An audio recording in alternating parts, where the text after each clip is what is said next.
Hello everyone, কেমন আছো তোমরা? আশা করি সকলে অনেক ভালো আছো। আজকে অনেক দিন পর একটা ব্লগ দিচ্ছি, আর এই ব্লগটা হচ্ছে আমার নাইট মিনি ব্লগ।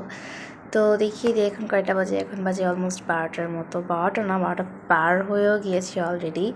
সো দেখতেই পাচ্ছ অনেক লেট করে আজকে রাতের খাবারটা খাবো। তো এই তো এসে পড়লাম। বসতে না বসতেই ভাবলাম মনে হয় পিছন দিয়ে কেউ আমার দাঁড়িয়ে আছে, এরপর দেখি যে না, কেউ নেই, নিজের মনের ভয়। এরপরে এসে কতক্ষণ ভিডিও নিয়ে ঢং করলাম। এই তো এরপরে একটু বকবক করছিলাম যে আজকে কী আছে। আজকে বিরিয়ানি ছিল, বাট এটা ভাবছি যে খাবো না, কারণ রাত করে এত ভারী খাবার আমি খেতে পারি না।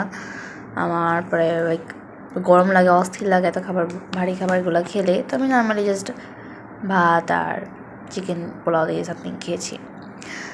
তো এই তো দেখছো আমি ভাতটা নিয়ে এলাম, আর আমার এত বেশি লজ্জা করছিল সবার সামনে এরকম করে ভিডিও করে খেতে। তাও ভাবলাম যে না, ভিডিও তো করতেই হবে, তো যে কোনো পরিস্থিতিতে আমাকে ভিডিও করতে হবে।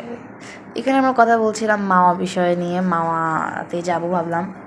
তো যাই হোক না কেন, তো এখানে আমি প্রত্যেক দিন খাওয়ার পর হচ্ছে গিয়ে একটা করে ছোটোখাটো ডেজার্ট খাই। তো আজকের ডেজার্টে ছিল হচ্ছে গিয়ে দই। এই দইটা আমি অনেক আগে হচ্ছে খেয়েছিলাম, এরপর আমার আবার আজকে খেতে ক্রেভিংস হচ্ছে, তাই ভাবলাম যে নিয়ে আসি। এরপরেই তো নিয়ে আসলাম। এটা খুবই সুস্বাদু একটা দই, এটা আমি নারায়ণগঞ্জ থেকে নিয়ে এসেছিলাম।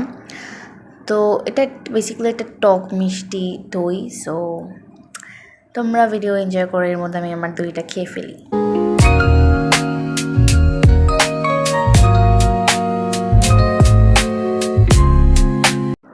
তো এই যে দেখছি আমি এখানে ওয়াশরুমে এসে পড়লাম, এখন টুথব্রাশ ব্রাশ করলাম।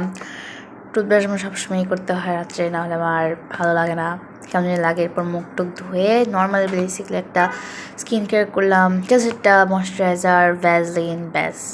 তো এরপরে পয়েন্টেল করে ঘুমিয়ে যাবো। সো আজকে এই ভিডিওটা কেমন লাগলো কমেন্টে অবশ্যই জানাবো। বাই।